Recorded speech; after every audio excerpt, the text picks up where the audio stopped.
Assalamualaikum warahmatullahi wabarakatuh. Alhamdulillahilladzi allafa baina qulubina fa asbahna bi ni'matihi ikhwana. Wassalatu wassalamu ala rasulillahilladzi bittiba'i sunnatihi syarifati asbahna lil muttaqina imama. Fassalawatullahi alaihi wasallamu wa ala alihi wa sahbihi wa dhurriyyatihi wa ummatihi ila yaumil mi'ad alladzi huwa amana wa ba'd. Yang saya hormati, saya muliakan saudara-saudariku, keluargaku yang seluruhnya tanpa kecuali, semoga kita semua di pertemuan ini diberikan kebahagiaan oleh Allah Subhanahu wa taala, diberikan kesehatan, dan yang paling penting di antara sunnah itu diberikan kemampuan untuk menambah nilai-nilai kebaikan yang bisa dipersiapkan menuju Ramadan. Karena itulah kemudian beberapa ulama mengajarkan doa spesifik ketika kita berada di Sya'ban, di puncak Sya'ban. Doanya simpel tapi dalam. Allahumma barik lana fi Sya'ban wa balighna Ramadan. Ya Allah, mohon limpahkan keberkahan kepada kami, yang dengan berkah itu kami merasa nyaman sampai ke Ramadan. Nah, apa korelasi berkah itu dengan persiapan menuju Ramadan? Berkah itu singkatnya gini, ziyadatul khair, bertambahnya dan konsistensinya satu nilai-nilai kebaikan. Jadi kalau orang terbiasa menambah value kebaikan dalam dirinya dan konsisten menjaga itu dalam etapa kehidupannya, itu dimaksudkan orang yang diberkati. Orang yang diberkahi. Kapan harta itu berkah? Ketika harta itu bisa mendorong kita untuk menggunakannya pada jalan-jalan yang baik. Dan kapan usia itu berkah? Jika usia itu bisa kita isi dengan mengerjakan segala aktivitas yang baik. Jadi berkah itu melekat pada semua bagian kehidupan kita. Kapan handphone itu berkah? Jika handphone itu digunakan pada segala aspek yang baik. Kapan status Instagram itu berkah? Ketika mengupdate hal-hal yang baik. Jadi berkah itu bisa ada di Facebook, bisa ada di YouTube, bisa ada di Instagram. Ya, tidak hanya melekat kepada aspek-aspek materialistik seperti harta yang berkah dan turunannya. Baik. Sebelum masuk Ramadan, kenapa adaptasi kebaikan ini menjadi penting? Karena banyak keistimewaan yang dibentangkan oleh Allah 24 jam dari pagi sampai malam, yang hasilnya tidak menunggu 1 bulan pun, baru semalam pun kita bisa mendapatkan itu bisa merubah keadaan manusia menjadi lebih baik dari sebelumnya. Itu keistimewaan pertama Ramadan. Jadi keberhasilan orang mendapatkan Ramadan, itu standar yang paling pokoknya dari Allah itu adalah terjadinya perubahan pada kebaikan. Karena itu sifat ujungnya takwa. Ya, disebutkan sebanyak 240 kali dalam Al-Quran, dibagi 3 segmen. Segmen pertama terkait dengan ibadah, segmen kedua terkait dengan pengendalian nafsu, segmen ketiga tentang bab rumah tangga. Nah, dalam aspek ibadah ini, puasa masuk ke dalam frame takwa di dalamnya. Diturunkan ayat ini di bulan Sya'ban, bukan Ramadan. Jadi perintah puasa itu ayatnya turunnya justru di bulan Sya'ban, bukan bulan Ramadan. Kalau pengen didetilkan, turunnya hari Senin di bulan ke-8 Sya'ban di tahun kedua Hijrah. Jadi periode Nabi memasuki tahun kedua tinggal di Madinah.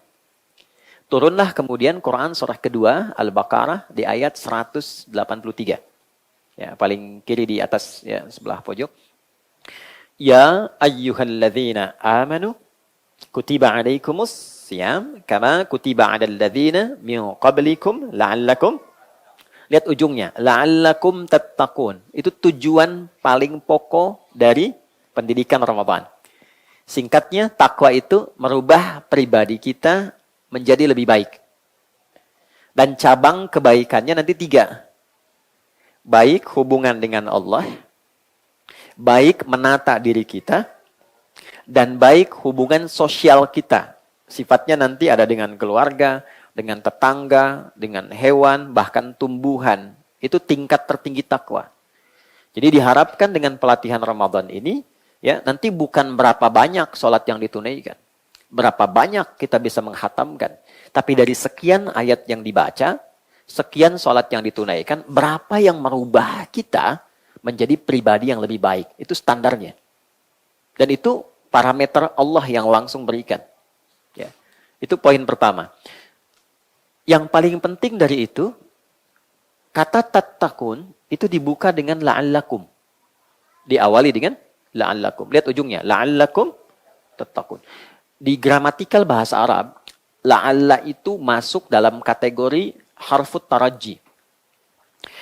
Huruf yang digunakan untuk mengungkap satu harapan yang sangat didambakan, tapi tidak mungkin diraih kecuali dengan kesungguhan. Oke? Huruf yang digunakan untuk mengungkap satu harapan yang sangat didambakan. Siapa di antara kita yang tidak ingin jadi orang baik? Kan? Siapa di antara kita yang tidak ingin dinilai oleh Allah sebagai orang baik? Siapa di antara kita yang tidak ingin dinilai sebagai suami yang baik, istri yang baik, anak yang baik, tetangga yang baik, bukan tetangga masa gitu, kan? Dan seterusnya. Nah, poin ini ketika kita hadirkan berarti kan hal yang sangat didambakan. Dan kita sekarang butuh orang baik, yang pintar banyak, tapi isiannya kan kebaikan. Ya, pintar tanpa baik jadi masalah. Ya kan? Bodoh tidak baik, bencana. Karena itu, ketika harapan ini begitu didambakan, tapi tetap tidak bisa diraih kecuali dengan kesungguhan. Artinya, maaf, tidak semua orang yang mendapatkan Ramadan itu bisa mendapatkan takwa. Kecuali dengan kesungguhan. Saya mulai dari sini dulu. Bismillah. Tidak semua orang yang mendapati Ramadan, ya kan, bisa mendapatkan takwa, spirit perubahan untuk menjadi pribadi yang lebih baik, kecuali orang yang sungguh-sungguh, yang serius dalam menjalaninya. Jadi, serius, sungguh-sungguh. Ya.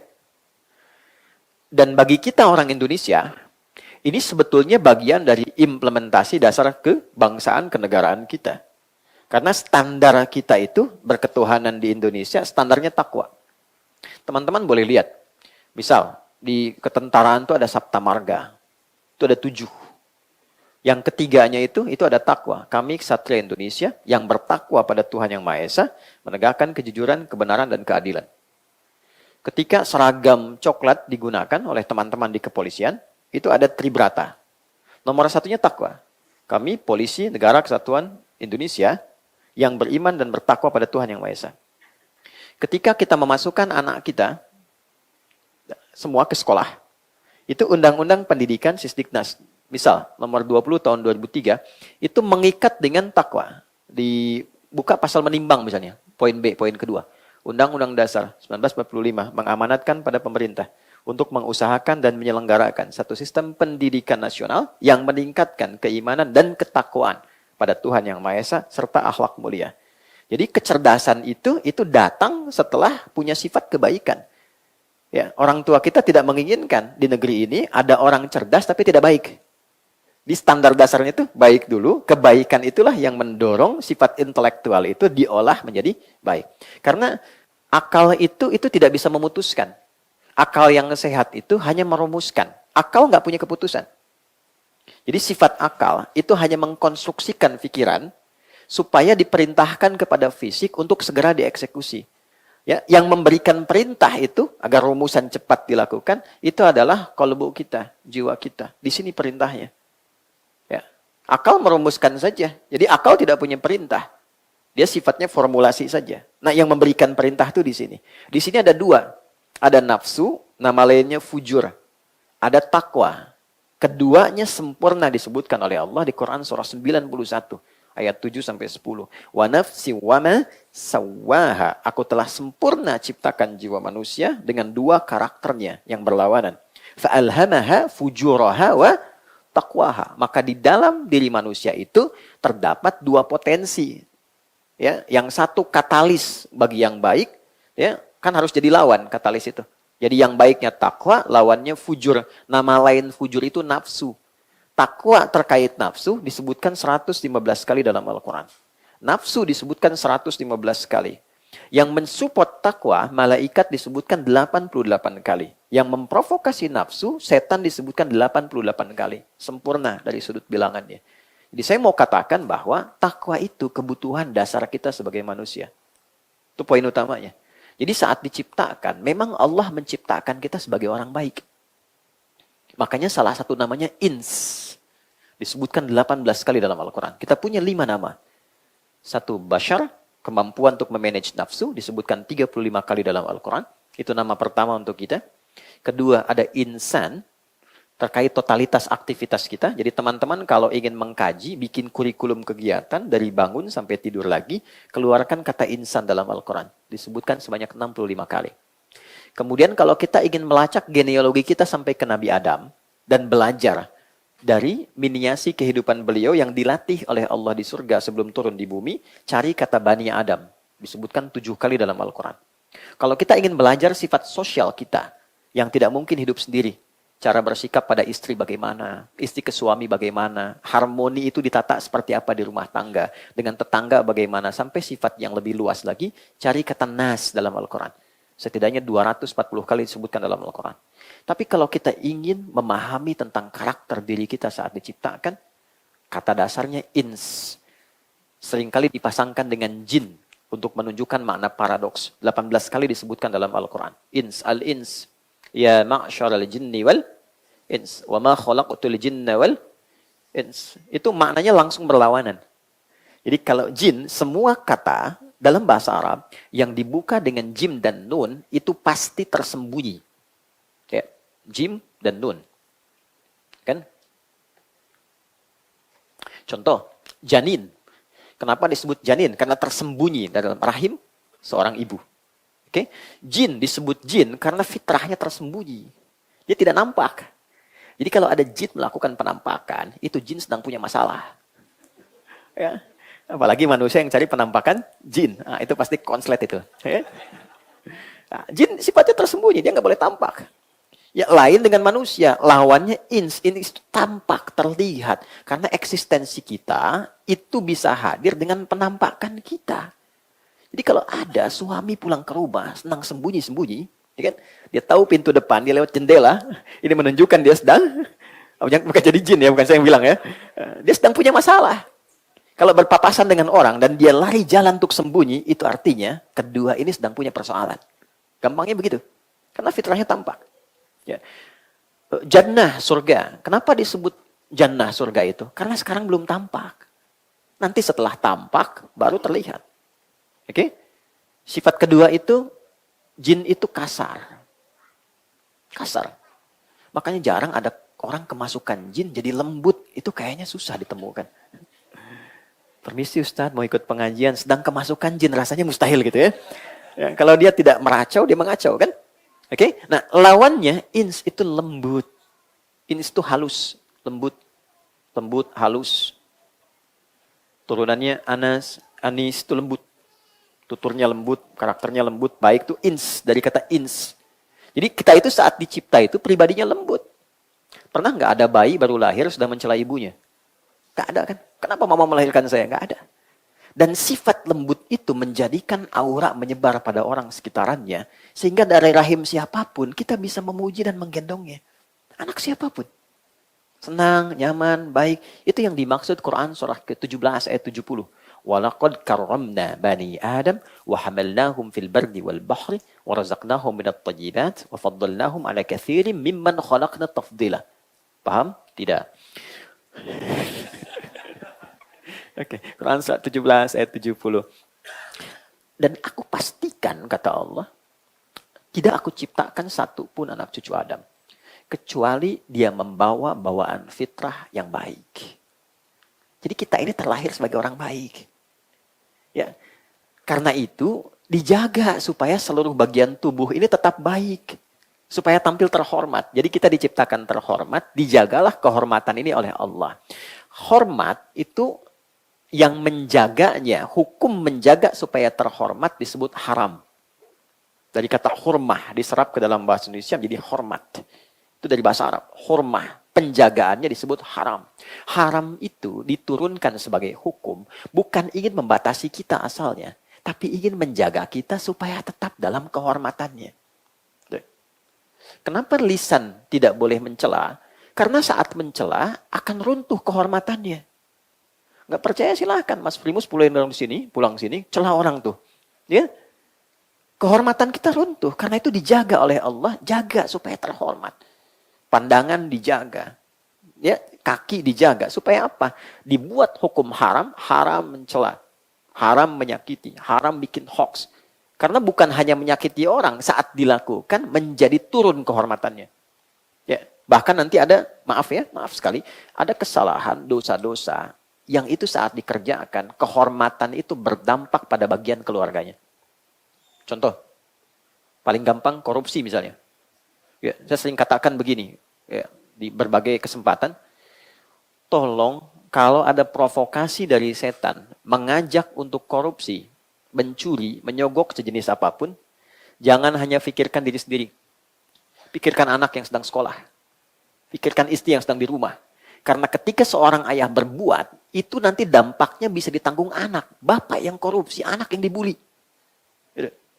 Nah, itu mesti kenal. Jadi nanti ada runtutan dosa-dosa. Nanti dari 7 yang berbahaya, sab'ul mubiqat. Jenis setannya ada 9. Mungkin lain waktu Mas Dimas kita ngaji fikih setan ya. Belum pernah ada kan? Ya kan? Malaikat kan tahu kan, tapi setan nggak pernah tahu. Pintu surga tahu, pintu neraka nggak pernah tahu. Tapi kalau kita selalu tahu jalan yang lurus, yang baik, kita tidak pernah tahu kapan di mana ada lubang-lubang yang membuat terpeleset. Nah, kembali ke sini, ins itu ada kelembutan, kehalusan. Yang menjaga itu sampai kita tumbuh itu takwa tadi. Nah, itulah nuklea kehidupan kita itu, nukleusnya di situ, di sifat takwa. Ini yang mempertahankan karakter fitrah kita sampai kita pulang. Karena itulah dipaksa kita untuk selalu menjaga sifat takwa. Jaga, itu potensi dirimu yang terbaik. Kamu jadi baik, aku sudah ciptakan engkau sebagai pribadi yang baik. Tugasmu menjaga itu sampai kamu pulang baik. Tutup hidupmu, menutup sampai akhir disebut khatimah.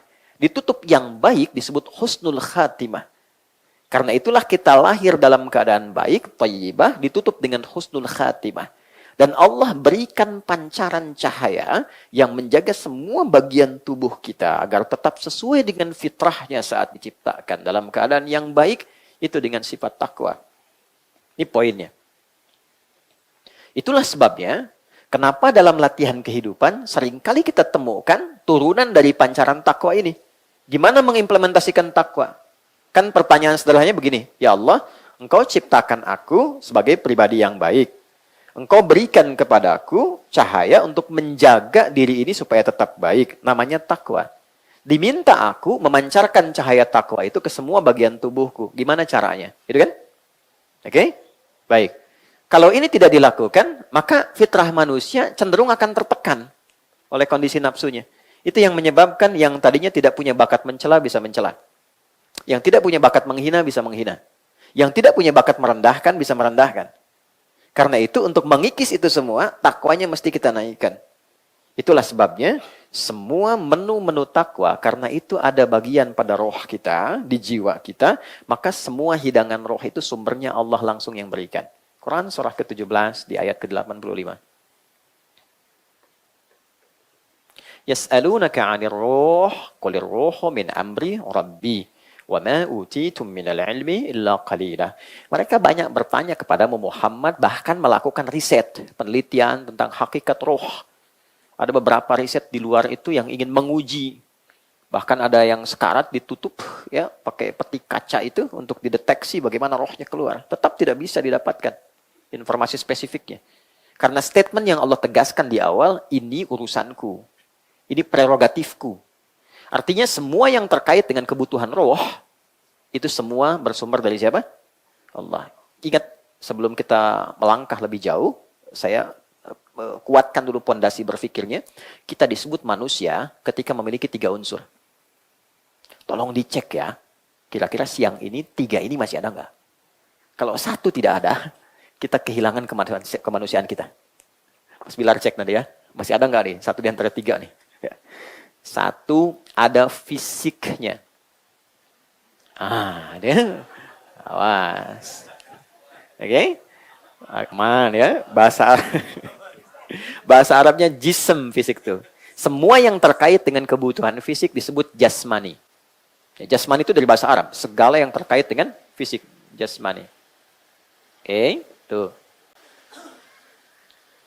Izinkan saya mengamati, aman ya. Oke. Kedua, ada akalnya. Ini untuk membedakan dengan hewan. Akal. Sekarang hari apa? Sabtu ya. 1 tambah 1 berapa? 2. Aman berarti ya. Karena hewan tak mungkin ya bisa berhitung. Baik. 3, ini. Ada rohnya. Ini disebut aklani yang terkait dengan kebutuhan akal. Ini disebut rohani. Oke? Spiritual question, intellectual intelligentsia atau intellectual question, kemudian ini physical ya, question. Balik sini. Pelan-pelan. Disebut manusia kalau 3 ini seutuhnya ada.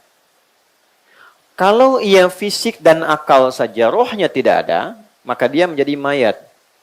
Meninggal. Selesai ya? Oke. Makanya digambarkan pulangnya itu tenang. Tenang itu bahasa Arabnya sukun. Sukun, tenang. Makanya dulu ada orang Jepang yang bikin Dragon Ball yang kemarin satunya meninggal itu ya. Ya. Itu kalau Son Goku mengkamehameha Piccolo dan mati kan ada bulatan di atasnya gitu ya. Nah, itu secara fitrah memang muncul ya, sukun, pengen tenang gitu pulangnya. Nah, itu selesai. Kalau dia fisiknya ada, roh ada, akal tidak ada. Ini hewan. Hewan tidak berakal. Tapi kalau fisik tidak ada, akal ada, roh ada. Ini gentayangan. Ya kan? Sate 200 tusuk gitu ya. Ini persoalan tuh. Nah, ini gambaran disebut manusia. Tapi poinnya adalah Allah menginginkan manusia seutuhnya menjadi sehat dan baik. Karena itu, kebutuhan fisik mesti dipenuhi. Maka turunlah ayat-ayat pemenuhan kebutuhan fisik. Contoh, Quran surah kedua Al-Baqarah di ayat 168. Paling kanan sebelah bawah. Ya ayyuhan nasu kulu mimma fil ardi halalan thayyiba. Hei semua manusia tanpa kecuali. Jadi mengikat hukum, lintas keyakinan. Walaupun imannya kuat, tetap menjaga fisik itu mesti dilakukan. Kata Allah, hei semua manusia, kalian silahkan berikhtiar, bekerja untuk bisa makan. Makan kebutuhan pokok. Untuk apa? Fisik. Tidak makan, maaf, bisa lemah, sakit, meninggal. Lebih dari itu, jangan lupa, bukan hanya fisik. Tapi akal pun mesti diberikan kebutuhannya, nutrisinya. Karena itu disebut aklani. Untuk apa? Meringankan tugas fisik. Semakin kuat dan pintar akalnya, semakin ringan tugas fisiknya. S1 dengan S2, itu pekerjaannya pasti lebih berat S1. S2 lebih ringan. S3 lebih ringan lagi. Jadi semakin banyak ilmu walaupun tanpa gelar, itu meringankan tugas fisik. Karena itulah turun ayat-ayat yang memenuhi kebutuhan intelektual kita. Bahkan ayat pertama turun bunyinya, Iqra, diminta baca. Lalu diminta riset, afala yanzuruna ilal ibili kaifa khuliqat. Silahkan di bidang perhewanan, riset. Langit dan bumi, inna fi khalqis samawati wal ardi wa ikhtilafil laili wan nahari la ayatin liulil albab. Siapa ulul albab itu? Alladzina yadhkuruna Allaha qiyaman wa qu'udan wa 'ala junubihim wa yatafakkaruna fi khalqis samawati wal ard. Orang yang senang meriset berbagai hal bahkan di langit dan di bumi. Itu sifat standar orang Islam sejak bangun tidur. Jadi kita itu orang Islam menariknya oleh Nabi diminta sejak bangun tidur memfungsikan akal kita secara sempurna untuk menyiapkan agenda harian kita dari sejak bangun tidur. Itu ada di Sunan Abu Daud nomor hadis 1367. Riwayatnya sahabat Ibnu Abbas radhiyallahu taala anhuma. Itulah sebabnya kenapa sholat pertama disebut subuh. Dari kata asbah. Artinya orang yang sudah siap dengan agenda yang akan dia kerjakan. Jadi orang Islam tuh kalau bangun, dia sudah jelas jam 7 mau kerjakan apa. Jam 8 mau lakukan apa. Jam 12 ada di mana. Terukur hidupnya. Menjadi muslim itu pasti pintar. Tidak ada catatan sejarah yang menunjukkan. Orang-orang bahkan di era Nabi menjadi Islam itu kehilangan intelektualitasnya. Tidak ada. Semua pertama pintar. Ya, teman-teman yang akhwat, yang perempuan, kenal nggak dengan Abdullah bin Mas'ud? Kalau kenal saya pulang ya. Kenal. Oke, itu ada sahabat Nabi, Abdullah bin Mas'ud, menguasai bahasa Persia cuma dalam 3 hari setelah masuk Islam.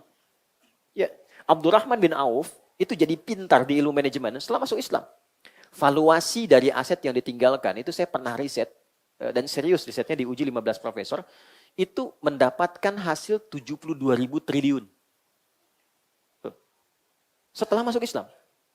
Jadi semua aspek meningkat kepintarannya itu. Bilal tidak pernah cemburu dengan hartanya Utsman. Sepeninggal Nabi, itu pernah ditawari posisi hakim agung. Tapi beliau menolak dengan kejeniusannya itu. Karena apa? Sudah menyimpulkan bahwa saya pilih passion saya itu di tenaga. Utsman ibadah dengan harta, Ali dengan ilmunya, Abu Bakar dengan kedudukannya. Saya pilih tenaga. Ketika saya adzan, Allahu Akbar, Nabi komen, langsung saya like. Saya subscribe itu kan. Apa komen Nabi? Saya dengar suara tapak kaki Bilal di surga. Saya adzan aja udah ke surga. Ngapain saya keras kerja kayak Utsman katanya. Tapi Utsman kan pilih passion yang lain. Ya kan? Beliau pilih menggunakan hartanya. Tapi singkatnya berubah kadar intelektualnya. Jadi Islam itu ada ayat tentang riset. Ada ayat tentang analisis pasca kejadian. Sebelum kejadian. Minimal baca. Jadi kalau ada orang mengaku muslim. Sehari nggak baca. Itu rendah kadar keislamannya. Kita itu umat riset, umat baca. Ya. Tapi juga mesti seimbang. Maaf, mesti seimbang. Intelektual diisi, jasmani diisi, rohnya diisi. Kalau enggak gelisah. Dan ini yang paling bahaya. Orang sepintar apapun, hartanya banyak, fisiknya bagus, hatinya tidak mendapatkan nutrisinya, kegelisahan tinggi, ujung-ujungnya nanam cabai, Pak. Ya. Ngapain kumpulin harta banyak-banyak kalau cuma buat akhirnya pergi ke daerah, nanam kangkung, nanam cabai, hanya untuk memenuhi kebutuhan rohnya saja. Ya, saya tanya sama teman-teman nih, maaf saya yang sering ke perempuan ya, karena ini babnya bab perempuan. Ya, teman-teman yang perempuan, kalau di rumah tangga itu yang diharapkan rumah tangga yang apa? Oke, sakinah, mawaddah, rahmah. Pertanyaan saya, kenapa sakinah didahulukan sebelum mawaddah? Mawaddah itu apa? Loh kan, pengen samara tapi nggak pernah dikaji gitu kan? Mawaddah itu dari kata maddah, limpahan materi yang membuat dukungan kehidupan rumah tangga lebih bahagia. Kan senang saat dapat rumah baru, gitu kan? Senang saat cemberut datang suami bawa gelang 2 kilo gitu kan? Nah, ya. Handphone baru itu mawaddah namanya. Nggak apa-apa, itu cinta itu berhias materi itu standar, biasa. Ya. Tapi maksud saya, kenapa sakinah didahulukan? Sakinah kan tenang kan? Karena harta yang tidak diiringi oleh ketenangan, itu membuat rumah tangga menjadi hampa. Contoh ya, pilih ya. Kaya tapi gelisah, atau miskin tapi tenang. Tidak ada pilihan ketiga, udah. Itu aja, saya paham saya. Kaya tapi gelisah, atau miskin tapi tenang, pilih. Kan? Kan? Kalau terjebak dilema di antara dua cinta, pilih yang ketiga. Gitu ya. Kaya tapi tenang. Nah, itu poinnya. Nah, untuk menjaga itu, Allah tahu sebelum kita bertanya. Allah tahu sebelum kita berkeluh kesah. Karena itu, ini sudah menjadi standar penciptaan, menjaga kita supaya ada di frame tadi itu, kemudian diberikanlah, diinstal dalam diri kita apa yang disebut dengan takwa. Takwa itu menunya ini. Roh. Karena itu diinstalnya di jiwa. Ketika roh masuk ke dalam fisik, berubah jadi nafas. Diserap ke dalam bahasa Indonesia, bernafas. Itu asalnya dari bahasa Arab. Kenapa bisa bernafas? Karena roh sudah ada ke dalam fisik. Di usia 4 bulan kandungan. Oke, temukan di Quran surah ke-7 ayat 172. Dikonfirmasi di hadis Muslim, dikutip oleh Imam An-Nawawi, hadis keempat di Al-Arba'in An-Nawawiyah. Ya. Oke, secara cepatnya. Jadi setiap diminta tingkatkan takwa. Dan kita dievaluasi para ikhwan, lelaki, ayah, siapapun posisi kita, apapun itu. Setiap Jumat kan kita Jumatan kan? Masih ingat gak? Kan ada 5 pilar khutbah itu. 5 rukun khutbah. Di antara yang 5 ini, selalu khatib harus berpesan tentang takwa kepada jamaah. Kalau enggak, gugur khutbahnya. Bayang gak? Ada 5 pilar, rukun khutbah itu 5. Satu di antara 5 itu adalah tausiah takwa. Mengingatkan jamaah untuk mengecek muhasabah evaluasi standar takwanya setiap pekan sampai Jumat itu keadaannya bagaimana. Ya. Maka ketika khatib mengatakan, ya ayyuhalladzina amanu taqullaha haqqa tuqatih. Wahai jamaah semua yang merasa beriman, coba cek diri kita. Takwa kita sudah sampai mana? Bahasa kitanya begitu. Anda posisinya apa? Sebagai anak, apa wujud takwanya kepada ibu dan ayahnya? Anda sebagai suami, wujud takwanya membimbing istri, menyayanginya bagaimana? Sebagai ayah, wujud takwa menyayangi anak seperti apa? Sebagai tetangga, itu dalam sekali. Cuma satu kalimat. Makanya ada ulama yang cuma menyampaikan pesan takwa, tutup khutbah. Karena jamaahnya sudah ngerti, baru disebutkan, hei orang-orang yang akan dihisab. Sampai di mana engkau menjaga takwamu sampai Jumat ini?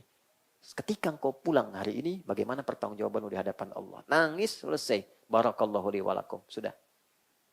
Gitu. Jadi ketika disebutkan kata takwa, itu sebetulnya standar evaluatif. Setiap pekan untuk kita. Yang merubah kita jadi orang baik.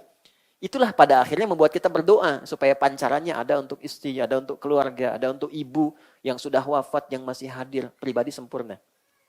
Nah, latihannya apa? Supaya mendukung kita lebih baik. Maka dibuatlah oleh Allah menu-menu takwa yang secara singkat namanya disebut dengan ibadah.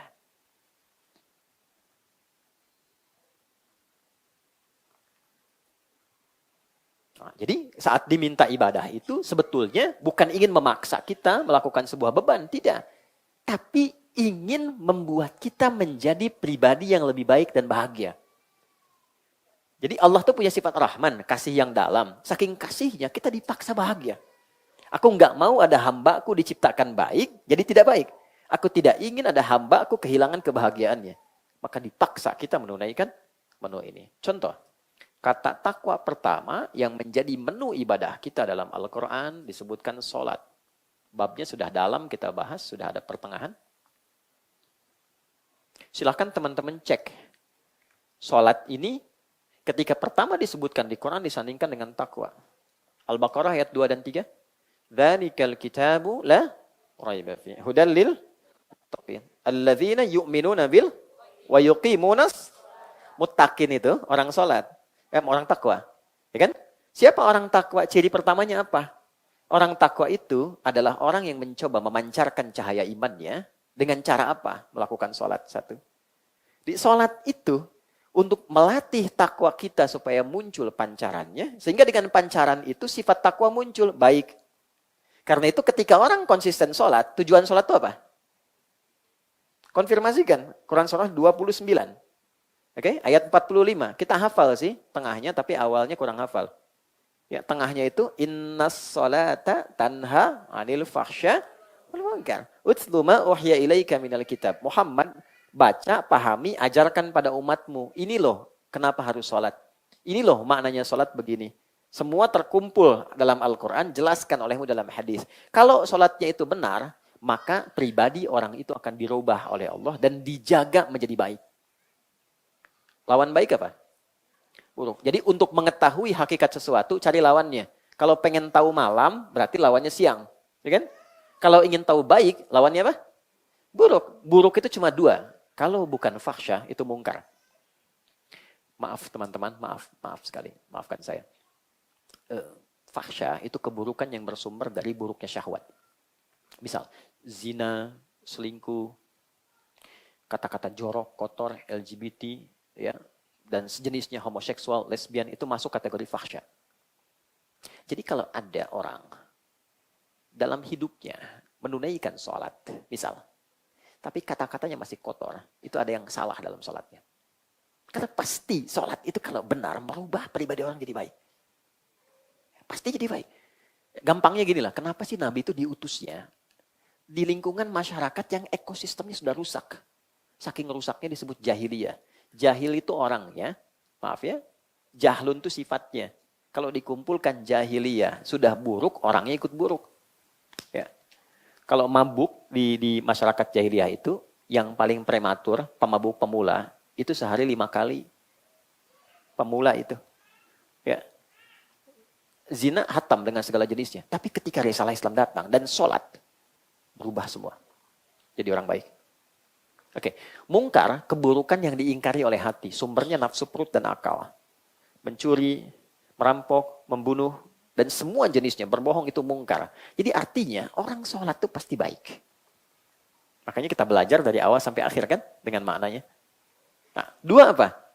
Ternyata ketika orang tanya, ya Allah baru zuhur kok sudah asar lagi. Sering kadang begitu ya. Ya Allah masih enak tidur kok udah dipanggil lagi gitu kan. Kenapa sih mesti sholat? Maka diperdengarkan di telinga kita. Apa manfaat sholat? Telinga, bahasa Arabnya udhun. Jamaknya, bentuk pluralnya azan. Oke? Maka dalam azan dijelaskan kepada kita supaya didengar telinga kita 5 kali sehari. Kita ingatkan di rumah sama anak sekali belum paham, 2 kali belum paham. Kalau 5 kali belum paham juga kira-kira gimana? Ini tiap hari 5 kali diperdengarkan. Dan tidak putus kata ini selama 24 jam. Itu yang menjadikan rahasia panggilan ini ada jeda tuh di setiap kota. Oke, Bintaro misalnya di sektor sini itu ketika digeser sedikit ke Ciputat beda 1 menit. Geser sedikit ke Lebak Bulus beda 2 menit. Geser ke Bekasi beda 3 menit. Beda itu menunjukkan kontinuitas lafaz adzan yang tidak pernah berhenti selama 24 jam. Tidak ada satupun karya manusia yang diperdengarkan 24 jam tidak berhenti dan di dalamnya ada makna. Tidak ada. Kalau tidak ada, ini menunjukkan bahwa risalah ini bukan karya manusia. Ya. Ini menunjukkan kebenaran Islam. Kalau dengan seperti ini belum yakin dengan Islam, dengan cara apa lagi diyakinkan? Anda bertanya, ya Allah untuk apa sholat? Nih saya perdengarkan. Hayya 'alal shalah, ayo sholat. Hayya 'alal falah. Falah itu kalau dalam bahasa Inggris, success and happiness. Supaya engkau sukses, kau bahagia, kau tenang, kau jadi baik. Nah, itulah pancaran takwa. Jadi kalau ada menu ibadah, dipaksa kita untuk melakukan, bukan ingin memberi beban, tapi ingin memberikan manfaat di balik ibadah itu yang memang dibutuhkan maslahatnya untuk hidup kita. Oke, maaf, di sini rumah Quran kan? Ini saya tanya nih, santri atau teman-teman atau yang mengurus di sini, apa standar keberhasilan interaksi dengan Quran itu? Oke. Kalau ngaji itu dianggap benar ketika apa? Ketika hatam. Ketika banyak. Oke, lihat standarnya. Ini Allah yang sampaikan ya. Quran surah 35, Fatir. Ayat 32. Paling kiri sebelah atas di mushaf tuh. Thumma awrathna al-kitaba alladhina istafayna min ibadina faminhum zalimun li nafsihi wa minhum muqtasid wa minhum sabiqun bil khairati bi idznillah. Dzalika huwal fadlul kabir. Perhatikan kalimatnya, ayat 32. Quran surah 35 Fatir ayat 32. Lalu dengan keagunganku, aku berikan anugerah Quran itu diwariskan pada sebagian hamba-Ku. Maka ada di antara mereka yang mencoba menghafal, membaca Quran, cuma sayang tidak merubah mereka menjadi lebih baik. Zalimu li nafsi, malah dia zalim pada dirinya. Ya. Qurannya tidak merubah dia menjadi baik. Zalim itu tidak menempatkan sesuatu pada tempatnya. Ini gelas, ada air untuk minum. Gayung air untuk mandi. Ada orang minum pakai gayung, mandi pakai gelas. Zalim. Ada orang hafal qul huwallahu ahad tapi lisannya mengatakan maaf semua agama sama menuju pada Tuhan yang sama. Itu zalim namanya. Ada orang hafal ayat la yasra qaumin qaum jangan saling mencela lalu dia mencela itu zalim namanya. Jelas? Ada wa minhum muqtasid ada ahli Quran yang paket hemat. Paket hemat baru untuk dirinya belum bisa berbagi dengan orang lain. Cirinya apa? Nyender-nyender di tembok, ulang-ulang hafalan, baca, tapi diminta jadi imam, saya belum layak. Itu paket hemat. Oke? Baik. Yang berhasil siapa? Wa minhum sabiqum bil khairati biiznillah. Ada yang dengan izin Allah dia mendapatkan perubahan dari setiap ayat yang dia baca. Jadi ukuran standarnya bukan berapa banyak dihafalkan. Hafal banyak, bagus, luar biasa. Tapi yang diukur oleh Allah, berapa dari ayat itu yang merubah kita menjadi lebih baik. Itu poinnya. Makanya ayat Quran itu tematik. 114 surah, 30 juz, 6.236 ayat, 52.000 kosakata, itu ada tema. Imam Al-Bukhari mengeluarkan 97 tema dari 114 surah. Makanya kitabnya disebut Al-Jami'. Kita kenalnya Sahih Al-Bukhari. Padahal nama lengkapnya Al-Jami' As-Sahih Al-Musnad Al-Mukhtasar min umuri Rasulillahi sallallahu alaihi wasallam wa sunanihi wa ayyamihi. Itu nama kitabnya. Coba ulangi. Ini. Oke. Karena panjang kita singkat Sahih Al-Bukhari. Kitab saya kata beliau berisi tentang tematik judul-judul bertema yang saya sandarkan riwayatnya dan saya verifikasi dari Nabi tentang keseharian Nabi dan menu-menu sunnahnya dalam 24 jam.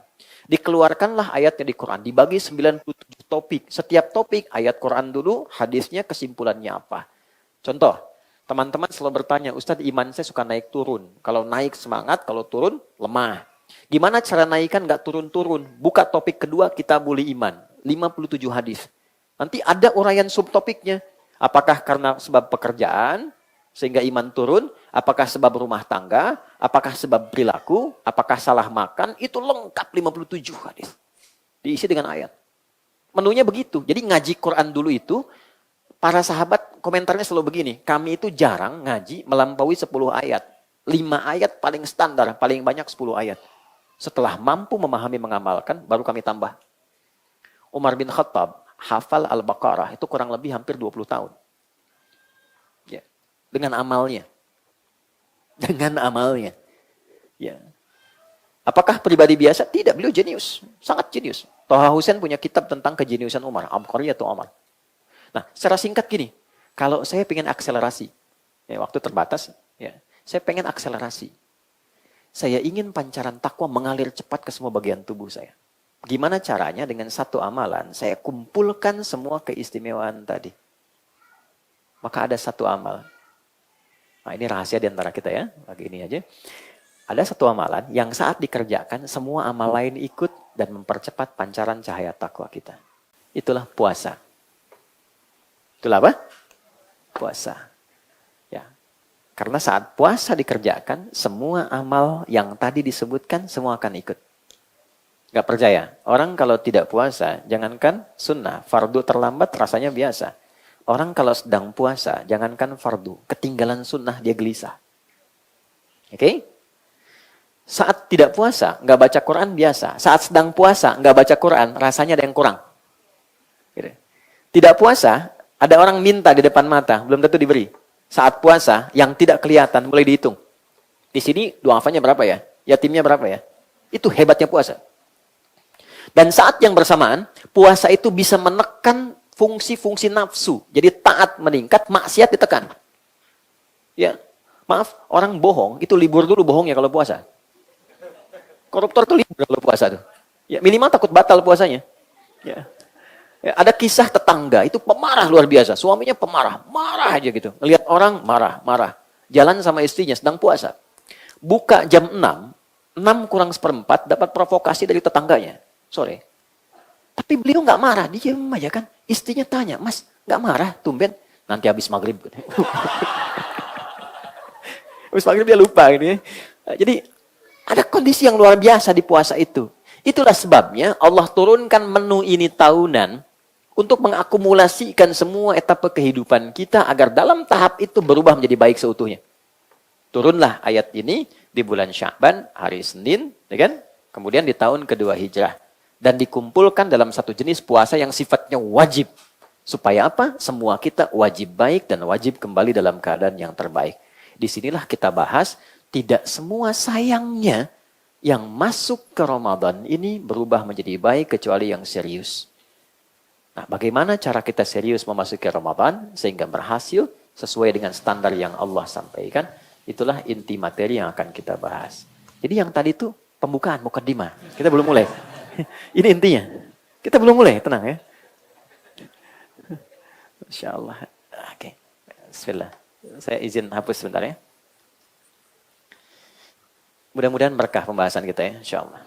Amin. Ya, tinggal amin aja. Saya yang datang, nyampaikan, nulis sendiri, hapus sendiri. Masya Allah, luar biasa. Enggak apa-apa. Ini bercanda ya, bercanda. Insya Allah. Oke, yuk kita mulai. Sudah?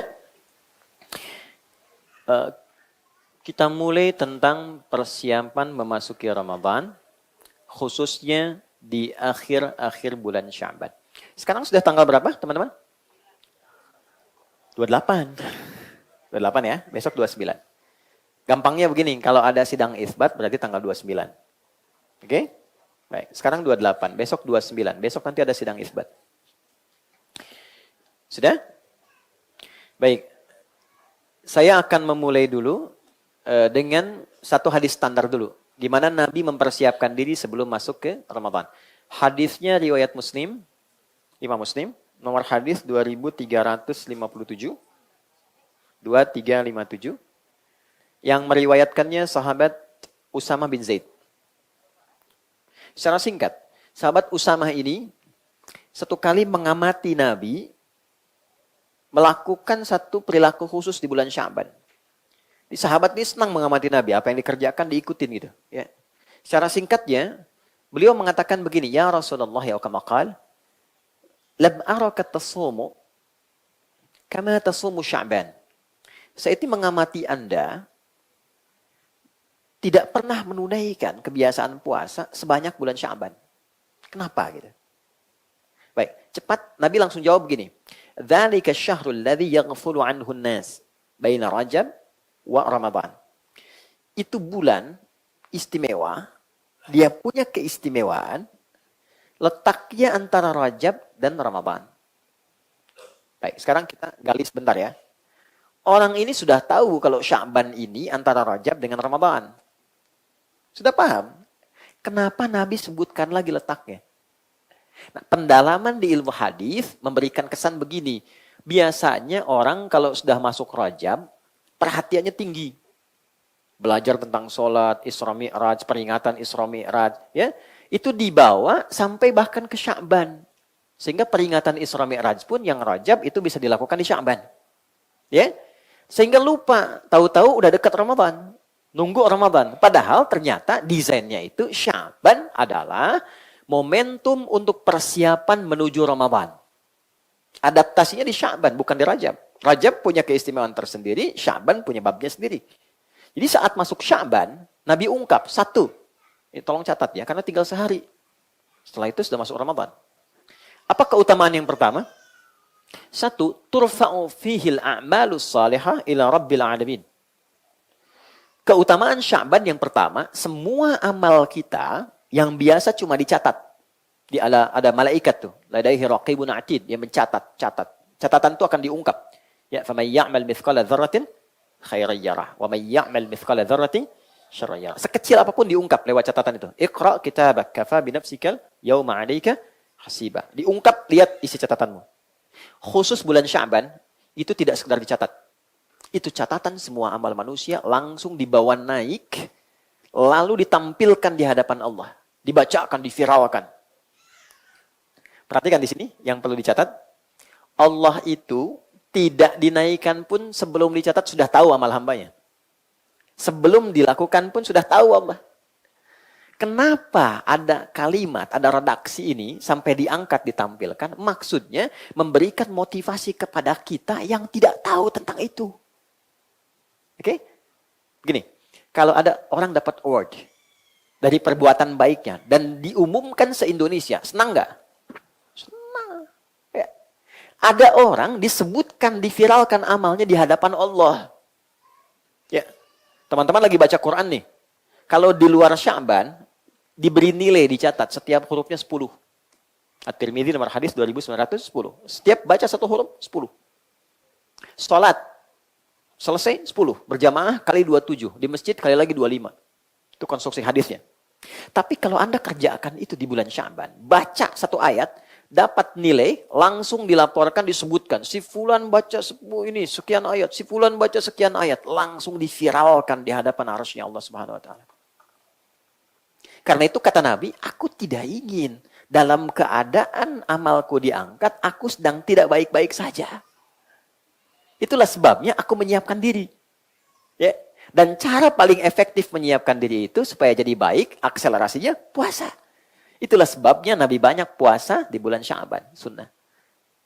Jelas ya? Itu kemuliaan pertama Sya'ban. Yang kedua, kenapa ini menjadi penting? Kata Nabi, wa baina Ramadan, karena akan datang Ramadan yang keistimewaannya lebih dahsyat lagi. Maka kita harus masuk ke Ramadan dalam keadaan yang sudah baik. Kalau belum baik, nanti adaptasinya lambat. Orang sudah meraih keistimewaan, kita masih adaptasi. Maaf, bukan kita ya. Ada orang yang masih adaptasi gitu. Kan kita tidak pengen ikutan gitu ya. Oke? Baik. Jadi, apa yang Nabi ungkap? Satu, membiasakan diri saat Sya'ban akan memudahkan adaptasi tubuh kita menjalani ibadah di Ramadan. Metabolisme tubuh kita tuh sudah mulai menyesuaikan. Nah ini fikih, maaf teman-teman, maaf sekali dengan kalimat ini. Saya dengan teman-teman mu'alaf. Tahun ini pertama kali puasa. Latihannya Sya'ban. Oke, ada anak-anak misalnya baru tumbuh nih, mau balik tahun ini. Latihannya Sya'ban. Jadi sampai zuhur bukanya itu Sya'ban.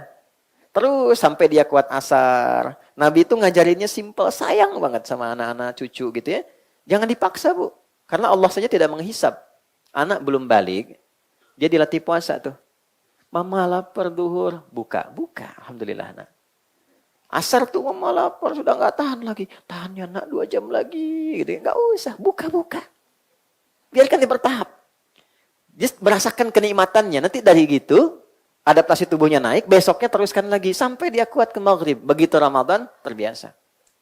Jelas ya? Itu gambarannya. Jadi secara jasmani terlatih, kemudian secara rohani disiapkan jadi baik. Kenapa? Karena secara rohani, spirit kita dibagi oleh Allah pada 3 bagian. Jadi ada 3 kelompok manusia berdasar keimanannya, spirit imannya dalam memasuki Ramadan. Dan ini hanya diungkap dengan 1 huruf saja. Ya. Disebutkan 361 kali dalam Al-Quran. Ya. Yaitu huruf panggilan. Harfun nida. Nida. Oke. Huruf panggilan itu ada 14 dalam bahasa Arab. Ayo teman-teman santri nih ya, kalau nanti belajar gramatikal, nah, Ustaz, cari kitab Nahwu itu, Syarah Alfiyah bin Malik, Syarah Ibnu Aqil, yang tahqiq editorialnya Muhyiddin Ad-Darwishi. Cari jilid pertama, nanti ada footnote di situ saat masuk pembahasan panggilan nida. Ada 14, bisa a, bisa ya, ayah dan seterusnya. Tapi di Quran yang digunakan cuma 1, ya 361 kali. Kenapa? Karena secara fungsional, huruf ya ini bisa mencakup semua fungsi. Dia memanggil yang dekat, menengah atau jauh. Maaf, harfun nida, linida'il qarib wal mutawassit wal ba'id. Huruf yang digunakan memanggil objek, baik yang dekat, menengah ataupun jauh. Teruskan, nanti saya balik untuk menegaskan. Ayyuha disebutkan 150 kali dalam Al-Quran. Oke, ayyunya munada untuk menguatkan sebuah hukum, haknya tanbih mengingatkan orang yang dipanggil menunaikan hukum itu. Alladzina disebutkan 1080 kali dalam Al-Quran. Oke, kata sambung konjungsi menunjuk pada objek tanpa batas. Semua tanpa kecuali. Laki-laki, perempuan, besar, kecil, apapun statusnya. Kaya, cukup, punya kedudukan atau tidak. Terpanggil dengan itu. Dan disatukan dengan iman. Jadi kalau kita buka ayat puasa ini, yang turun tadi di bulan Sya'ban, ya, baik, di hari Senin tadi, tahun 2 Hijrah, ya ayyuhalladzina amanu, kurang lebih tafsirnya begini. Hei semua pemilik iman. Yang aku mengetahui bahwa kadar imanmu itu berbeda-beda. Ada yang tipis sehingga jauh jaraknya dariku.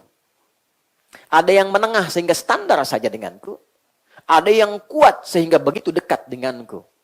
Aku ingatkan ya, aku tegaskan, aku akan berikan anugerah satu ibadah yang dengan itu yang jauh akan dekat, yang menengah semakin mendekat, dan yang dekat semakin lekat denganku. Jadi orang-orang yang mengatakan beriman saat akan masuk Ramadan oleh Allah dibagi 3 golongan. Ada yang imannya masih tipis, cirinya jauh dari Allah. Cara ngukur iman gini, standarnya ada di Quran surah 8 ayat kedua. Jadi kalau siang ini kita pengen ngukur, tadi kan ukuran manusia sudah ya. Sekarang kita ngukur imannya ada di level mana. Ya, keripik ada levelnya, iman ada levelnya. Ya, ada iman, oke? Apa ukurannya? Quran surah 8 Al-Anfal ayat 2. Di situ pakai innama, adatul hasri, huruf pembatas. Innamal mu'minuna. Sungguh orang beriman itu ciri standarnya sebagai berikut kata Allah. Idza dzukirallahu, kalau disebutkan nama Allah, didengar oleh telinganya, wajilat qulubuhum. Maka ada konfirmasi getaran dalam hatinya. Oke? Itu getarannya beda tuh. Diperdengarkan nama Allah, tadi didengar oleh telinga, telinga itu uzun, jamaknya adzan. Maka setiap hari 5 kali diperdengarkan nama Allah untuk mengonfirmasi getaran iman kita. Ada nggak? Oke? Allahu Akbar, Allahu Akbar. Nah itu pasti kalau iman ada getaran di hati, ada konfirmasi. Ya Allah sudah adzan, pernah begitu? Ya. Nah kalau nggak punya itu nggak akan ada. Getarannya beda dengan getaran kasih sayang, cinta. Getaran di jalan ada pelanggaran melihat polisi gitu kan, ada getaran juga kan. Lain. Nah, ini getaran iman tuh beda, unik dia, unik. Allahu Akbar, Allahu Akbar. Ada. Nah, pendalamannya di Quran surah ke-4 ayat 103. Di ujungnya tuh, inna salata kanat 'alal mu'minina kitaban mawquta. Bahasa terjemahan bebasnya itu, ya, fa idza qadaytumus salata, ya, fadhkurullaha qiyaman wa qu'udan wa 'ala junubikum fa idza ma'nantum fa aqimus shalah innas salata kanat 'alal mu'minina kitaban mawquta. Lihat ujung ayatnya, terjemah bebasnya begini. Orang beriman itu pasti sadar waktu sholat. Oke? Telah ditetapkan oleh Allah kewajiban waktunya. Nah, orang beriman itu tahu waktu sholat. Tapi menyikapi sifat tahunya ada 3. Allahu Akbar, Allahu Akbar. Subuh jam berapa teman-teman? 4.42, 4.48, 4.45. Terjadi perbedaan pendapat tentang waktu sholat subuh. Ini menunjukkan Anda dari daerah yang berbeda-beda. Ya, alhamdulillah bisa kumpul di sini ya. Semoga Allah berkahi. Oke, kita ambil 4.45. Allahu Akbar, Allahu Akbar, jam 4.45. Begitu dipanggil, kita langsung atau Anda langsung sadar, ya Allah sudah adzan, saya siap-siap. Begitu dipanggil, saat dipanggil siap-siap. Itu imannya standar. Standar. Ya. Yang penting masih bisa bikin berdiri kan? Standar. Ya, 4.45. Allahu Akbar, Allahu Akbar. Bangun, wudhu, siap-siap sholat. Iman stand. Nah, teman-teman kerja, ada syuting, ada pekerjaan, jam 7. Terus Anda datang jam 7, standar nggak? Standar. Teman-teman kuliah, misalnya masuk jam 7, datang jam 7, standar nggak? Kalau Anda datang jam 6, hebat. Kalau datang jam 3 ke kampus, terlaluan. Belum dibuka, udah di situ. Kan? Baik. Oke, 4.45 dipanggil, jam 3 sudah bangun. Itu imannya tinggi, dekat dia dengan Allah. Saya pengen sebelum mengerjakan yang wajib, saya siap. Maka warming up dulu dia. Tahajud, istighfar, supaya subuhnya optimal. Itu iman kuat. Ya, tapi ada juga generasi atau kondisi yang menunjukkan realitas sebaliknya. 4.45 dipanggil, 5.44 dia baru sadar gitu. Ya, gitu. Nah, ini tipis. Nah, ini sebelum masuk Ramadan, kondisi ini akan ditemukan. Nanti ketika iman disandingkan dengan puasa, kutiba alaikumus. Nah, menyikapi puasa itu, standar iman itu berlaku. Bagi orang yang imannya kuat, dari jauh hari sudah berharap, ya Allah, kapan tibanya, tanggal berapa puasanya. Bahkan ada orang yang baru tuntas Ramadan tahun lalu, sudah berharap Ramadan lagi. Yang standar biasa aja, sekarang biasa aja. Nanti pas waktunya puasa, saya puasa. Gitu.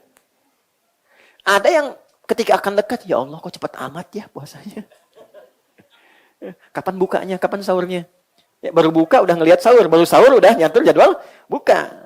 Dan nanti kalender akan turun. Sudah berapa hari puasanya nih? Puasa tinggal sekian hari gitu kan, dihitung. Motivasinya pengen cepat selesai. Kan? Hebatnya gini, inilah indahnya Allah. Dan di sini kita diminta meneladani sifat Allah. Ya, cuma dengan satu huruf, ya. Perhatikan kedalaman, kita ngajinya pakai ilmu balaghah namanya. Di ilmu balaghah itu ada begini. Ada ilmu ma'ani, ilmu bayan, ilmu badi'ah. Ma'ani itu memilih kata, diksi yang sesuai dengan objek yang kita hadapi. Kapan sopan, kapan standar, kapan tegas, dan sebagainya. Bayan mengungkap satu kalimat sehingga mudah dimengerti oleh lawan bicara. Badi' menyampaikan kalimat yang jelas dan indah sehingga nyaman diterima lawan bicara. Menyampaikan tidak terasa digurui. Mengutarakan tidak terasa kalau diajari. Itu badiah. Nanti babnya ada di rumah tangga. Ya. Sayang kamu cantik deh, itu biasa. Tapi kalau pakai badi, Masya Allah, sayang sini deh. Kenapa? Coba lihat ke atas. Rembulan aja, kalah sama aura cantikmu malam ini. Nah itu badiah. Ya. Yang terjadi kan lain, orang gak banyak belajar kan itu ada dalam Islam. Yang ada kan kukira hari Minggu ternyata hari Rabu. Kukira kau menunggu ternyata cari yang baru. Oke, nah Allah cuma pakai satu kata aja. Ya. Perhatikan cara menerjemahkannya. Hei hambaku, yang engkau merasa punya iman. Aku tahu kualitas imanmu itu masing-masing berbeda. Ada yang tipis merasa jauh dariku. Ada yang standar, ada yang kuat. Aku berikan satu anugerah dengan rahmatku, ibadah Ramadan. Yang dengan itu aku tidak peduli berapapun kualitas imanmu. Yang lemah, aku akan naikkan standarnya sehingga menjadi kuat. Yang menengah semakin lekat, yang dekat semakin mendekat. Itulah anugerah yang Allah berikan di pembuka ayat di awal Ramadan. Jadi awal Ramadan, Allah berikan modal ke semua manusia yang beriman, semuanya semangat menunaikan ibadah Ramadan. Awal Ramadan, catat. Pembuktiannya nanti lihat. Nanti malam pertama puasa, masjid manapun penuh. Awal Ramadan, catat itu. Nih.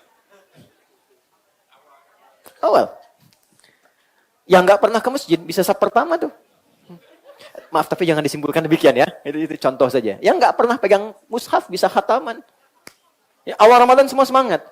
Cuma kalau kita tidak siapkan, persiapan yang Nabi hadirkan sejak Sya'ban, nanti modal yang Allah berikan tidak bisa dijaga sampai akhir. Ini yang menunjukkan dan selalu melahirkan kisah klasik setiap Ramadan datang.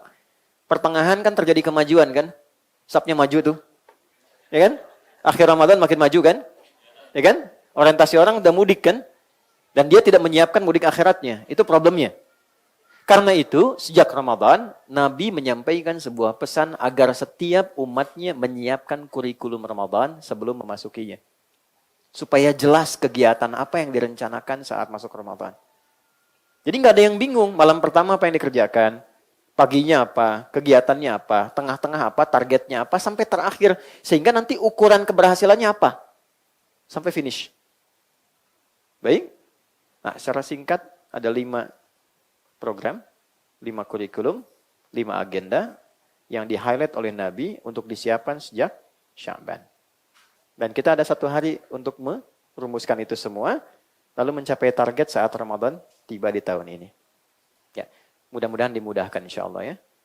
Nah, tidak cukup dengan amin, saya sebutkan dulu, kita bahas dulu ya. Oke. Kita masih ada waktu kurang lebih hampir 12 atau 15 menit ke depan. 1. Meningkatkan sholat. Pelan-pelan ya. Meningkatkan sholat. 2. Meningkatkan interaksi dengan Al-Quran. Interaksi dengan Al-Quran. 3. Memperbanyak sedekah. Memperbanyak sedekah. 4. Memperbanyak doa. 5. Memperbanyak taubat. Memperbanyak taubat. Ini 5 agenda pokok yang mohon dengan sangat optimalkan saat Ramadan. Sesuai kemampuan kita masing-masing. Baik, yuk kita detilkan dengan cepat. Memperbanyak sholat. Saya berikan ukuran standar saja ya. Standar. Jadi nanti dalam sehari usahakan dijaga yang standar ini. Sehari itu maksudnya siang malam. 40 rakaat. Berapa rakaat? 40, oke ya. Kita pecah dulu. 40 ini 17 yang fardu, yang sholat wajib. Subuh sampai isya ya. Oke, rumusnya cepat. 24, 4, 3, 4. Ya. 2 rakaat subuh, 4 rakaat zuhur, 4 asar, 3 maghrib, 4 isya. Oke. Baik. 17 jumlahnya. 12 rakaat sunnah rawatib. Oke. Rawatib itu dari kata ratib atau tertib. Yang nempel dengan yang fardu. Tersusun dengan yang fardu. Bisa sebelum, bisa setelah. Oke. Jumlahnya 12. Yang terakhir, ya, 11 rakaat sholat malam. Yang nanti kita sebut dengan tarawih. Nanti kita jabarkan. Ya. Saya sebut standar itu kalau nanti pengen 23 boleh. Pengen 39 boleh. Saya ambil yang paling standar untuk memudahkan. Baik, 17 tambah 12, 29, tambah 11, 40 kan? Baik ya? Oke, nanti kita rincikan ya satu-satu. Manfaatnya apa? Kalau kita sholat sekarang, sholat fardu, dapat pahala. Sekali sholat 10 kebaikan. Ya. Pahala itu nanti ditampakkannya saat akan meninggal. Baru ditampakkan. Kalau teman-teman ngaji surat At-Tahrim, surah ke-66, ada 12 ayat, 5 sifat. Ketika masuk ayat 11 sampai 12, itu kan ada kalimat yang viral dari Sayyidah Asiyah, istrinya Firaun. Ketika akan dieksekusi, lalu diikat di tiang, akan dieksekusi, beliau berdoa. Doanya viral. Dan ini jadi sanad doa ya. Jadi teman-teman kalau ingin dimudahkan dengan amalnya saat sakaratul maut dan ditampakkan hasilnya saat pulang kepada Allah, itu bisa digunakan sanad doanya. Rabbi benili indaka baitan fil jannah. Ya. Wa najjini min fir'auna wa amalih. Ini kisahnya beliau. Jadi ketika akan dieksekusi, beliau mengatakan gini, ya Allah, dengan segala perjuanganku menjaga imanku, mohon buktikan dan hadirkan janjimu untuk membangunkan istana untukku di surga. Dan tampakkan menjelang wafatku, supaya aku dengan itu tidak merasakan kejiknya hukuman Firaun. Ditampakkanlah oleh Allah istana surganya. Ketika itu senyum, saat senyum itulah komen Firaun. Kita langsung dislike aja gitu ya. Jadi begitu komen, ini perempuan bla bla bla, saya tidak bisa mengungkapkannya, mau dibunuh kok masih sempat tersenyum. Jadi dia melihat fisiknya, tidak melihat apa yang dirasakan secara spiritualnya. Jadi begitu senyum, meninggal dalam senyumnya. Dia tidak merasakan hukuman Firaun. Diwafatkan dalam keadaan demikian. Nah itu yang dimaksud husnul khatimah. Husnul khatimah itu saat mau meninggal, itu ditampakkan surganya hasil ibadahnya. Itu dikonfirmasi di Quran surah 89 ayat 27 sampai 30. Ya ayyatuhan nafsul mutmainnah. Mutmainnah itu sifat tumakninah. Tumakninah itu dalam ibadah. Ruku tumakninah, sujud tumakninah. Tumakninah membentuk sifat mutmainnah, jiwa yang tenang. Nanti saat dipanggil pulang, jiwanya pulang, ya ayyatuhan nafsul mutmainnah. Irji' ila Rabbiki radiyatan mardiyah. Aku ridho dengan amalmu, engkau ridho dengan pemberianku. Apa pemberian Allah itu? Fadkhuli fi ibadi. Karena engkau ibadah, punya sifat ibad. Wadkhuli jannati. Masuk ke surgaku. Ini surgamu nih, dibentangkan. Itu yang menyebabkan orang senyum, meninggal. Ada yang baca Quran, sesuai kebiasaan. Ada yang sedang sholat, sujud. Sujud, tanpa surga meninggal. Mau begitu? Nanti zuhur sebentar lagi, ya, tak sholat. Tapi kalau belum ajal, belum tentu. Ya. Ada yang sedang mengajar senyum, ada yang sedang belajar senyum, ditampakkan. Itu sifatnya gitu. Ya, sifat bagiannya. Nah, saya balik ke aspek tadi, sholat itu yang standar kita menunaikan setiap wajib, dapat pahala kebaikan, nanti ditampakkan saat akan pulang. Kalau di hari biasa 10 itu begini, jangan 1, 2, 3, bukan begitu ngitungnya. 1 ke 2, 500 tahun. 2 ke 3, 500 tahun. 3 ke 4, 500 tahun. Kalau teman-teman tunaikan berjamaah, kali 27 lagi. Kalau ditunaikan di masjid, kali 25. Itu gambaran pahalanya. Jadi sayang kalau nggak ke masjid. Minimal jamaah. Oke? Kalau Ramadan, kali 10 lagi. Kali 10 lagi. Jadi jangan terlambat. Ya, yang 17 itu, sholat fardu. Sholat sunnah, yang tadi 12, itu menyempurnakan yang fardu. Jadi kalau ada yang kadang subuh, rakaat pertama fokus, rakaat kedua sudah mulai ingat kreditan, ingat jemuran, kan? Macam-macam. Itu yang menutupi itu sholat sunnah tadi, yang 12 rakaat. Tutup semua. Khusus untuk Ramadan, ditambahkan kemuliaannya, di luar Ramadan, kalau konsisten dijaga sampai meninggal 12 rakaat itu, Allah langsung perintahkan malaikat bangunkan istana di tepian surga untuknya. Hadisnya sahih di At-Tirmidzi. Man shalla itsnatai asyrata rak'atan arba'an qabla adh-dhuhri rak'ataini ya ba'daha rak'ataini ba'dal maghrib rak'ataini ba'dal isya rak'ataini qabla subhi bunya lahu bihinna baitun fil jannah. Aku akan jamin dari kalimat Nabi, orang yang konsisten menunaikan 12 rakaat yang mengiringi salat fardu siang atau malam sampai meninggal dunianya, hadiahnya dari Allah dibangunkan satu istana di tepian surga. Itu di luar Ramadan. Ramadan kali 10 kali lipat lagi. Khusus untuk salat malam, tarawih, qiyamul lail. Inilah keutamaan yang paling banyak. Untuk itu izin saya detilkan di sini. Memanfaatkan waktu yang kurang lebih kita ada 5 menit sampai ke zuhur. Teman-teman, salat malam itu. Begitu diputuskan besok Ramadan, malamnya kan tarawih ya. Dimulailah paket Ramadan. Orang menduga Ramadan itu mulainya saat puasanya. Ternyata Allah langsung declare Ramadan itu satu paket siang dan malam. Dimulai malamnya. Malamnya sholat, siangnya puasa. Jadi kalau ada, bukan kita ya, ada orang puasa, malamnya nggak sholat, puasanya sah. Dia nggak sholat tarawih, dia tidak mendapatkan kesempurnaan Ramadan. Apa dalilnya? Al-Baqarah ayat 187. Di ujung ayatnya. ثُمَّ أَتِمُّ الصِّيَامَ إِلَى اللَّيْلِ يَحِلَّ لَكُمْ لَيْلَةَ الصِّيَامِ الرَّفَثُ إِلَى نِسَائِكُمْ هُنَّ لِبَاسٌ لَكُمْ وَأَنْتُمْ لِبَاسٌ لَهُنَّ عَلِمَ اللَّهُ أَنَّكُمْ كُنْتُمْ تَخْتَانُونَ أَنفُسَكُمْ فَتَابَ عَلَيْكُمْ فَالْآنَ بَاشِرُوهُنَّ. Itu kan? Kemudian, وَابْتَغُوا مَا كَتَبَ اللَّهُ لَكُمْ وَكُلُوا وَاشْرَبُوا حَتَّى يَتَبَيَّنَ لَكُمُ الْخَيْطُ الْأَبْيَضُ مِنَ الْخَيْطِ الْأَسْوَدِ مِنَ الْفَجْرِ ثُمَّ أَتِمُّوا الصِّيَامَ إِلَى اللَّيْلِ. Sempurnakan puasa itu sampai Anda mengerjakan ibadah yang ada di malam harinya. Gitu. Kan puasa sampai maghrib kan? Awas jangan terlampau soleh ya, karena ada yang memahami ayat ini sampai isya. Bukan, puasanya sampai maghrib, ba'da isyanya amalan sholat malam. Jadi tarawih itu sepaket. Nah keutamaan tarawih, dan itu amal pertama di Ramadan, kalau kita baru menunaikan saja salam 2 rakaat dan mengerjakan apa yang Nabi tunjukkan, semua dosa yang pernah dilakukan gugur seketika. Semua. Catat ini, semua dosanya gugur. Tapi saya klarifikasi dulu ya. Catatan ini penting.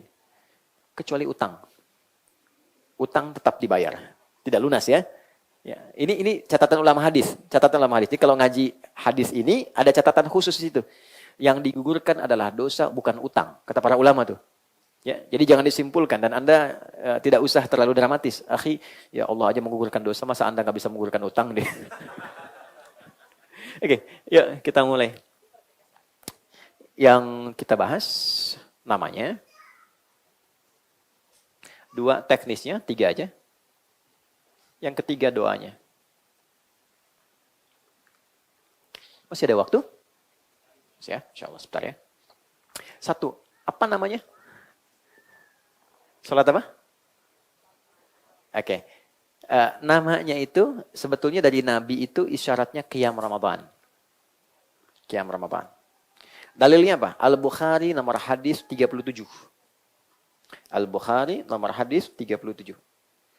Di hadis Muslim nomor hadis 759. Oke, penyampai riwayatnya sahabat Abu Hurairah radhiyallahu taala anhu. Bunyi hadisnya, kama qala Nabi sallallahu alaihi wasallam, "Man qama Ramadhana imanan wa ihtisaban, ghufira lahu ma taqaddama min dhanbi." Man siapapun, teman-teman, kalau ada kata man itu sifatnya personal, tapi dibuka secara general. Cara menyikapinya, posisikan kalimat itu untuk kita secara personal, dipersonifikasikan. Misal gini, saya baca hadis itu, man qama ramadhana. Saya yang baca, rasakan Rasul itu berbicara pada kita. Hei Adi Hidayat. Jelas ya? Kembalikan ke diri kita. Siapapun. Saya kurang sepakat dengan terjemahan barang siapa. Ya, saya sampai sekarang mencari itu barang punya siapa, nggak ketemu gitu. Ya, saya lebih enak dengan siapapun. Siapapun yang menunaikan qiyam Ramadan. Oke? Salatnya disebut qiyam Ramadan. Qama Ramadhana. Qama itu derivasi. Ya, nanti turunan dari sini ada aqama, yuqimu, iqamatan, yuqimuna, aqimu. Artinya, menunaikan dengan sempurna sesuai kemampuan. Lebih simpel lagi, serius, sungguh-sungguh. Jadi maksud Nabi, kalau mengerjakan sholat ini, qiyam Ramadan ini, tolong kerjakan dengan serius. Jangan banyak bercanda. Tolong kerjakan dengan sungguh-sungguh. Bagaimana caranya? Teruskan. Man qama Ramadhana. Siapa yang menunaikan ibadah sholat di malam Ramadan dengan sungguh-sungguh. Jadi sholat ini khusus hanya Ramadan saja. Di luar Ramadan nggak ada sifatnya. Apa jenis kesungguhannya? Imanan. Dia lakukan sepenuh imannya. Ikhlas. Niatnya hanya lillah. Karena Allah. Oke. Penting ini kita elaborasi sedikit. Kenapa ada kata imanan, keikhlasan? Karena nanti motif orang menunaikan sholat ini bisa jadi 3 bagian. Hadis Nabi di Al-Bukhari nomor hadis yang pertama. Innamal a'malu bin niyat. Wa innama likulli imri'in ma nawa. Faman kanat hijratuhu ilallahi wa rasulihi fa hijratuhu ilallahi wa rasulihi. Motif pertama, lillah, ikhlas. Oke? Motif kedua, lidunya yusibuha. Karena motif duniawi. Ya. Ada orang datang gitu kan ke situ sambil ketemuan yuk, sambil jualan. Oke? Update status. Hari ke-13 ceklik malam ini di Istiqlal, gitu ya, hanya untuk menunjukkan saja. Oke, pelan-pelan kita kurangi itu. Kalau ingin menginformasikan berbagi sah, bergantung pada niat kita. Atau motif ketiga, modus awimra'atin yankihuha, cari jodoh. Cari peluang gitu. Inti peluang. Bisa terjadi, gitu kan? Oke, saya agak cepat saja. Dari 3 ini intinya jaga betul niatkan karena Allah. Siapapun imamnya. Kalau memang nasibnya dapat ke situ bagus, alhamdulillah. Kurang bagus, ya alhamdulillah, enggak apa-apa. Nanti cari yang lain. Jangan keluar kata-kata yang kurang bagus. Wahtisaban, ini poin utamanya. Dan dia melakukan itu sambil mengevaluasi diri. Tadi. Ini dari, maaf ya teman-teman, dari mulai takbir sampai salam, coba hadirkan aura evaluasi diri. Sujud pertama, minta ampun sama Allah. Selama ini banyak salah, banyak dosa, banyak telat sholat, padahal pengen masuk surga, pengen husnul khatimah, nangis kita. Kedua, ingat ayah ibu. Minta ampun sama Allah, belum berbakti, bahkan belum minta maaf, ada yang sudah meninggal, belum minta maaf. Dan seterusnya. Sujud selanjutnya pada sama istri, istri ke suami, kemudian ke anak, ke tetangga, dan sampai rasakan aura itu. Nah sekarang saya ajarkan doa, ini yang menggugurkan dosanya. Begitu auranya dapat kita dengan keikhlasan dan kehusyuan, ghufira lahu ma taqaddama min dzambi, berpotensi semua dosanya gugur. Sayyidah Aisyah tanya, perhatikan kalimatnya, ya Rasulullah, ara'aita in alimtu ayya lailatul qadri ma aqulu. Ya Rasulullah, kalau aku merasakan sensasi aura yang berbeda di malam aku sholat, seakan mendapat malam Al-Qadar, tenang, nyaman, apa yang aku baca? Bacaan inilah yang kalau dibacakan ikhlas, gugur dosa kita semua. Saya bacakan, Anda boleh ikuti. Allahumma innaka afuwun tuhibbul afwa fa'fu anni. Ada riwayat kedua. Allahumma innaka afuwun karim tuhibbul afwa fa'fu anni. Oke. Kurang lebih begini, ya Allah, Engkau yang paling sayang kepadaku. Dan Engkau yang paling memuliakan setiap hambamu. Engkau yang mencintai siapapun hambamu yang memohon ampunan dan pemaafan. Hamba merasa hamba banyak dosa. Hamba mohon ampuni hamba ya Allah. Hamba salah. Begitu Anda ucapkan dengan ikhlas. Dan Anda hadirkan suasana dosa itu apa yang kita perbuat. Mengalir air mata. Air mata itulah yang mengkonfirmasi gugurnya semua dosa yang pernah dikerjakan. Jika itu bersamaan dengan komentarnya malaikat, amin, kata malaikat, seketika selesai semua dosanya. Itu mahal sekali. Itu hanya didapatkan khusus bulan Ramadan. Jadi nggak sembarangan. Allah sudah kasih nikmat awalnya supaya semua orang berubah. Cuma kadang esensinya nggak kita dapatkan. Itu poinnya. Karena itu jadilah dampaknya ke hati tenang. Sesuatu yang dikerjakan memberikan dampak ke hati tenang, di hati itu ada roh. Maka pekerjaan yang membuat hati tenang namanya tarwihah. Ya, minta waktu sedikit 5 menit. Tarwihah. Hal yang membuat hati kita damai, tenang, nyaman. Kalau kita kerjakan berkali-kali, minta lagi, minta ampun lagi, mohon lagi, maka bentuknya berubah jadi jama', tarawih. Nah, disinilah muncul kata tarawih. Ulama memviralkan nama tarawih sebagai sifat bagi qiyam Ramadan. Diviralkan sifatnya. Kenapa? Untuk memberikan kesan dampaknya supaya serius dan sungguh-sungguh. Sholat tarawih yuk, maksudnya apa? Kalau sholat yang tenang ya. Hatinya yang damai, yang nyaman. Pilih imam yang baik, yang enak, yang nyaman. Sehingga dampak ke hati bagus.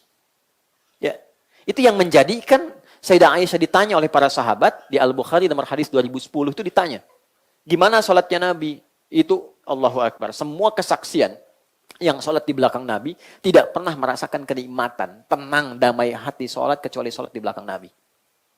Kalau baca ayat rahmat, terasa kita mendapatkan anugerah itu. Kalau baca ayat neraka berlindung supaya umatnya nggak dapat itu. Kalau baca ayat surga diulang-ulang supaya umatnya dapat itu gitu. Tak terasa rakaat pertamanya 5 juz 4 halaman. Ya. Dan orang-orang yang di belakang Nabi itu besoknya tidak ikutan lagi. Ya. Akhirnya dilihat, diriset berapa rakaat Nabi sholat itu. Ya. Secara singkatnya, rakaatnya nggak ada batas, cuman standarnya 11 rakaat. Standarnya berapa? 11. Nah, 11 itu begini. Formulanya bisa 2 plus 2 plus 2 plus 2 plus 2 plus 1. Ini ada di Abu Daud. Nomor hadis 1367 dari Ibnu Abbas. Oh, ya, sebentar ya. Bisa juga dengan 4 plus 4 plus 3. Ini ada di Al-Bukhari. Nomor hadis 2010. Rawinya sahabat Aisyah radhiyallahu ta'ala anha. Konfirmasi oleh Umar bin Khattab. Oke? Baik. Singkatnya begini. Nabi itu setiap satu rakaatnya itu kurang lebih 5 juz 4 halaman terus turun. 5 juz, rakaat kedua 4 juz, ketiga 3 juz terus gitu. Menyesuaikan kekuatan berdirinya. Oke? Baik. Sampai ke Abu Bakar eranya ini masih berlaku. Tapi ke zaman Umar sudah meluas, Islam sudah ke Persia, menyebar. Ketahanannya berbeda. Karena kasusnya makin meningkat ketika imam salah, makin hilang jemaah. Kan? Maka Umar dengan kejeniusannya melihat peluang di satu hadis yang diriwayatkan oleh anaknya sendiri. Itu ada di hadis Muslim nomor hadis 749 dari Ibnu Umar. Salatul laili mathna mathna wa idza khasya ahadakumul fajra falyutir rakatan wahidah. Salat malam itu yang penting kata Nabi, tunaikan 2 rakaat supaya nyaman, tenang, enggak ada batas. Kalau khawatir fajar tiba, segera tutup 1 rakaat. Jadi enggak ada batas asalnya. Tarawih itu. Silahkan mau 40, mau 39 dengan witir. Ya silahkan. Umar jenius. Gimana caranya? Berdirinya nggak terlampau lelah. Tapi bacaannya kualitasnya mendekati kualitas Nabi. Akhirnya oleh beliau, yang tadi 11 ini, yang setiap 1 rakaatnya itu lumayan, 5 juz dibagi 2. Supaya ini dipecah 2. 1 pecah 2. Yang 5 dibagi 2. 2,5, 2,5. Gitu kan?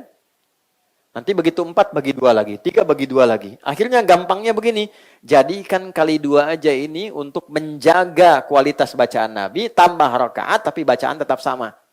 11 kali 2 berapa? 22, plus tutup witirnya 1, 23. Inilah asalnya 23 rakaat. Jadi motivasi awalnya untuk menjaga bacaannya Nabi. Masih banyak. Nanti yang kalau sudah semakin gak tahan, dia tambah rakaat. Makanya di Madinah ada yang 37, 39. Jadi motivasinya, saya pengen mendekati Nabi, pengen diikutin. Yang penting banyak ikut. Jadi intinya adalah, silahkan. Mau 11 boleh, 23 boleh. Dan gak ada kaitan sama NU Muhammadiyah. Kamu berapa? 11 Muhammadiyah ya. Gak ada hubungan. Oke? Baik, jadi yang penting jaga, jangan sampai yang 11 rakaat hampir 1 jam, yang 23 7 menit. Lokbar. Nah, kita tidak boleh juga mencela, hanya kita mengoreksi diri bahwa ini rasa-rasanya kurang tepat dengan kualifikasi ini. Ya, jangan juga 11, madnya panjang tapi ayatnya sedikit. Saya tutup sekalian, sholat di pesantren, pertama masuk pesantren di Garut, itu junior, imamnya senior, tingkat tinggi paling akhir, kelas 6. Membaca madnya sempurna, 6 harakat setiap berhenti. Kan boleh 3 cara. Bismillahirrahmanirrahim. Alhamdulillahirrabbilalamin. Ar-Rahmanirrahim. Itu namanya hadar, bacaan cepat 2 harakat. Boleh pertengahan, tawasit. Ya. Bismillahirrahmanirrahim. Alhamdulillahirrabbilalamin. Ar-Rahmanir-Rahim. Itu 4 harakat. Yang paling panjang tiwal itu 6. Bismillahirrahmanirrahim. Alhamdulillahirrabbilalamin. Itu imamnya baca yang paling panjang. Suaranya keras. Begitu waladhdallin yang dibaca Yasin. Wah celaka saya bilang nih, baru masuk pesantren udah dapet ini. Tapi kita tawakal dan manfaat tawakal itu berkahnya banyak. Yasin, Allahu Akbar. Alhamdulillah selamat saya. Ya. Oke, jadi itulah kurikulum yang kita siapkan. Sayang waktunya mungkin sudah selesai teman-teman. Jadi nanti silahkan dengan Quran dirinci satu-satu. Ya, bisa baca saja, memperbanyak. Nanti ada formulasinya. Bisa mengkaji, memahami, bisa juga menghafal. Kalau bisa bagi 3, 10 hari pertama saya usahakan hatam 30 juz. Jadi sehari 3 juz tinggal dibagi aja. 10 hari kedua, kan tiap hari baca Al-Fatihah. Coba ambil satu buku, tafsir, lihat, kaji. Pahalanya banyak. Banyak sekali. 10 hari ketiga mungkin menghafal juz amma, ikutnya itikaf sedikit-sedikit ya, optimalkan. Sedekah, cari yang cerdas. Ya, punya uang 50.000, belikan mushaf, simpan di RQM. Ya, atau berikan mereka makanan supaya ngajinya keluar. Setiap yang dibaca kita dapat pahalanya. Oke. Kemudian doa iringi dengan yang baik-baik. Tolong dari sekarang dirinci, bikin listnya.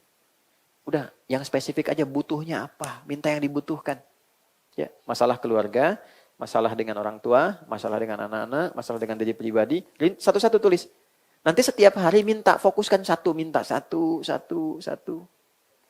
Tapi dengan rasa mintanya. Ya. Nah, saya kira itu yang bisa kita bahas.